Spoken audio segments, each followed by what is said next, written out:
ભરીને બારી દઈ દઈ અને જો આપણે આ બસમાં જવાનું છે અહીંયા આવતા હોય તો ફોર્મ ભરવું પડે ફોર્મ ભરી અને પછી જો તમને બસમાં લઈ જાય અને પાછા અહીંથી બસમાં લઈ આવે પાછા મૂકી જાય બસમાં આ હે ફોર્મ ભરી અહીંયા દઈ દેવાનું દઈ દઈએ એટલે અહીંયા તમને જો બસમાંથી લઈ જાય ને પછી પાછા લઈ આવે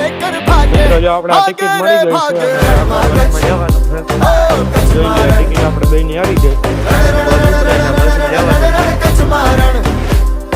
चकमक चकमक देश रे हर तारा अपना लागे चांद पे काला टीका